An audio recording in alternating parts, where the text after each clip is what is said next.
Alô, cursista, tudo bom? Aqui é o Paulo Henrique, eu sou professor aqui da UFMG e trabalho no Observatório da Juventude e escrevi junto com a Ana Cláudia, com a Isabela e com o André o módulo sobre juventude, sexualidades, relações raciais e de gênero. Esse módulo ele vai discutir, trazer conosco um debate, uma discussão sobre as relações de gênero em contextos raciais, pensando como é que a dinâmica das relações de gênero se intercruza com a dinâmica das relações raciais no Brasil. A gente acredita que essa é uma discussão importante para pensar a questão da violência que cerca e que atinge, né, a juventude, especialmente a juventude negra, de jovens, homens e mulheres, porque há toda uma interseccionalidade entre sexo, gênero e raça que é preciso explicitar para a gente pensar e olhar os nossos jovens com maior capacidade de ver, de entender e de articular e compreender como é que essas dinâmicas atravessam a sociedade brasileira e explicitam um conjunto de questões que a gente vê cotidianamente e muitas vezes não conseguimos olhar atentamente para elas. Aqui do meu lado está a Aura Carolina, que também participa do nosso curso, está conosco como tutora e tem uma experiência, uma imersão nesse debate muito grande e eu convidei ela para participar, para ela interagir conosco, interagir com vocês cursistas e enriquecer a nossa conversa aqui.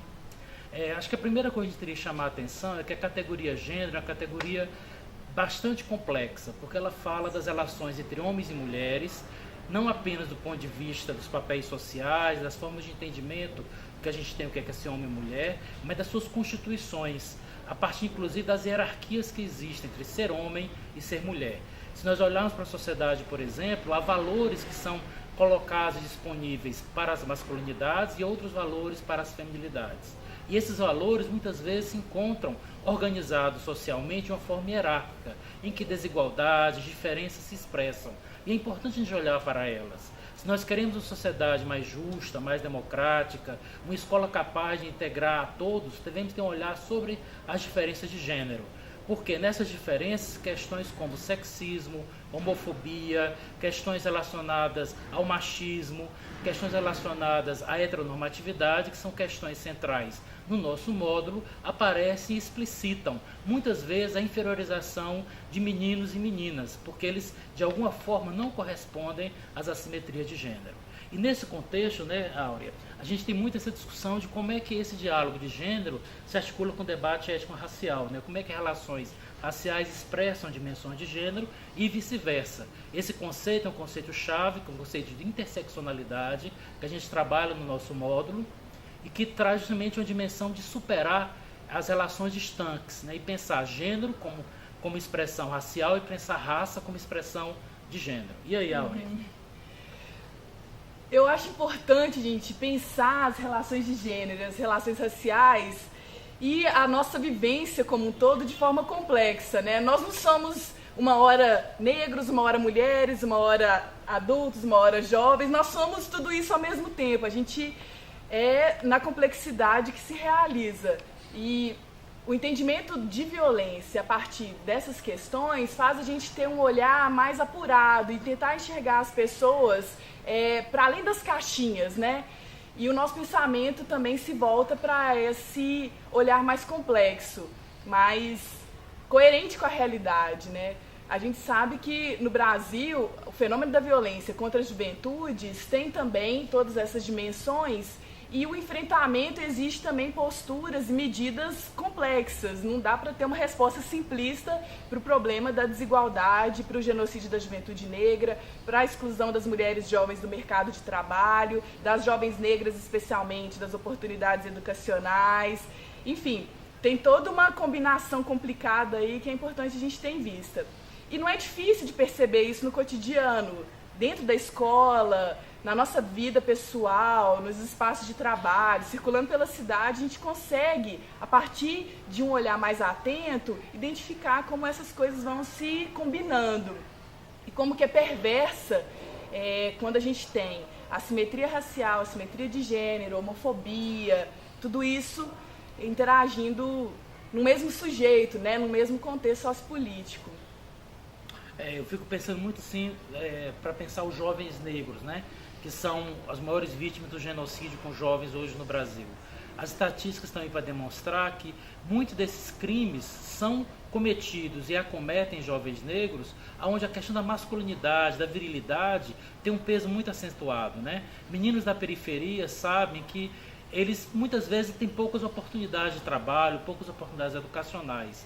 E devido à sua constituição como jovem e como jovem homem, no ponto de vista da masculinidade, perder dimensões de gênero, dimensões ligadas à coragem, ligadas à aceitação pelo grupo, pela masculinidade, pela capacidade que tem inclusive de inferiorizar outros homens, de inferiorizar as meninas, né, e subalternizá-las a essa dimensão da violência de gênero, é um vetor determinante em situações de exposição à violência.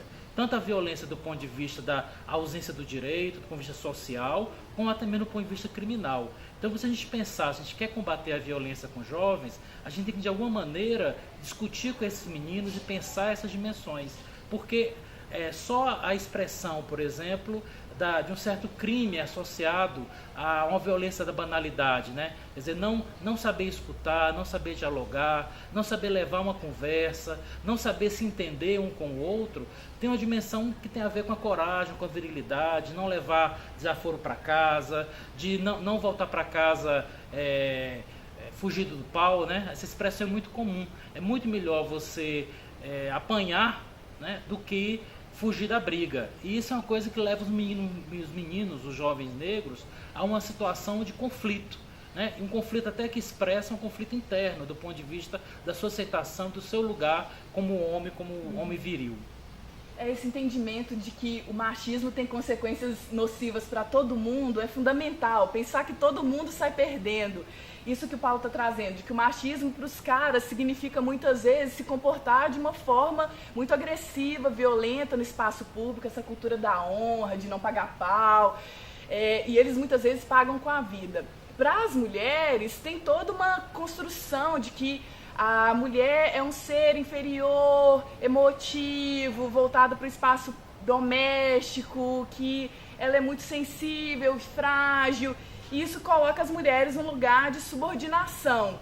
E muitas vezes as mulheres são percebidas como objetos nas relações sexuais, nas relações afetivas, e são tratadas pelos homens como propriedade. A gente consegue identificar isso na nossa experiência de vida, né? Vários casos de violência contra mulheres cometida por parceiros.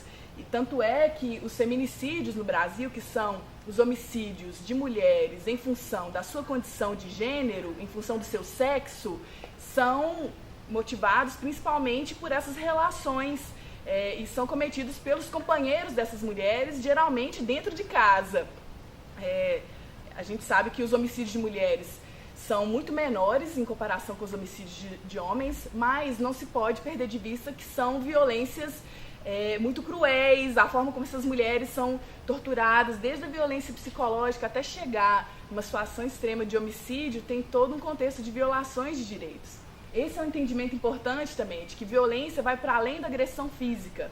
Envolve essa série de violações de direitos, de negação de oportunidades, de desenvolvimento, da pessoa se afirmar com autonomia, de ser sujeito da própria história. Isso essa compreensão de que a violência ela se dá num emaranhado de problemas sociais, da ausência de políticas públicas e da negação de oportunidades para as pessoas se desenvolverem plenamente. Também acho importante trazer para esse debate esse olhar de que, já que a violência é violação de direitos, há outras expressões que a gente pode identificar no cotidiano escolar, como, por exemplo, a dificuldade dos jovens dialogarem com os próprios conteúdos da escola, de se sentirem à vontade no espaço escolar, de não encontrarem ali lugar para participação, de trazerem as suas questões e de alguma maneira, alterarem a forma como a escola se apresenta e se relaciona com os próprios jovens, né? Quando a gente não consegue construir esse espaço de participação, a gente também, de certa forma, acirra esse contexto de violação de direitos, porque não dá voz, não escuta e não consegue construir um espaço de fato de interação e em pé de igualdade, com responsabilidade, que as pessoas conseguem se fazer sujeitos da própria história. Legal nisso que você fala é a questão da invisibilidade, né, que as mulheres que sofrem a violência vivem cotidianamente. pelo próprio fato da dinâmica de gênero, da violência de gênero, invisibilizar a mulher, porque ela não tem voz no mundo público, lhe é negada a possibilidade de participar e de ter autoria do ponto de vista da sua fala, muitas vezes a violência que ela sofre, essa violência simbólica, que vai se materializando do ponto de vista psicológico, do ponto de vista das relações domésticas, das relações amorosas, e que também transborda para o mundo do trabalho, para as relações cotidianas, para o bairro, muitas vezes ser invisibilizado, né? Visto como uma coisa de menor valor, de menor importância. E essa mesma invisibilidade que comete muito também homens e mulheres que rompem, do ponto de vista da sua orientação sexual, dessa simetria que a gente espera entre sexo e gênero. Então, meninos e meninas homossexuais, meninas lésbicas, né, travestis e transexuais também sofrem por essa invisibilidade. E nesse contexto de gênero, quando essas pessoas, esses sujeitos, esses homens, essas mulheres, essas crianças são negras, há uma vitimização às vezes ainda maior, há uma incidência, uma reiteração dessas violências por conta dos processos de racialização do debate de gênero. Né? A gente tem que pensar como é que essas coisas se sobrepõem, muitas vezes se sobredeterminam. Sim. Pensar, por exemplo, na condição da mulher negra, da jovem mulher negra, ainda vista como, muitas vezes, uma mulher associada à hipersexualização, uma mulher que está disponível a qualquer momento para os caras, ou então uma empregada doméstica que vai servir famílias brancas de classe média, para que mulheres em outras condições, mulheres que não são percebidas nesse lugar de serviçais, possam entrar no outro mundo do trabalho e deixar suas crianças aos cuidados dessas mulheres negras dentro de casa. Então existe uma hierarquização dessas lógicas de opressão e muitas vezes entre mulheres, entre homens, entre negros, entre homossexuais, vão se criando matizes e nuances complicadas, né? Precisa ter um olhar muito aguçado para a gente começar a desconstruir tudo isso. E é fundamental esse entendimento de que as relações de gênero, as relações raciais, a questão da orientação sexual são construções sociais e, como tal, elas podem ser modificadas a partir da nossa intervenção como sujeitos políticos, como educadoras, como cidadãs, como cidadãos. É porque houve um processo de estruturação dessas ideias de que homens são superiores, racionais, voltados para os espaços públicos, que gays são um problema para a sociedade, que as mulheres negras são objeto sexual, que a gente traz uma denúncia, uma crítica e consegue também reverter uma outra forma de se pensar e outra forma de agir na sociedade. Então, eu acredito muito nesse trabalho que vocês, cursistas, podem desempenhar na educação de jovens e adultos, na intervenção direta com os estudantes que estão com vocês no cotidiano de sala de aula. E a partir dali problematizar essas visões, criar debates, espaços de reflexão, ouvir o que as pessoas têm a dizer e vocês também se posicionarem, porque a nossa experiência ela também é racializada, generificada, né? Nós somos sujeitos, corpos que se expressam, que falam no mundo. Então, nesse encontro sincero, nessa convergência, a gente pode começar a pensar alternativas. Sim, e eu acho que é aí que a gente tem que pensar a função desse curso, né?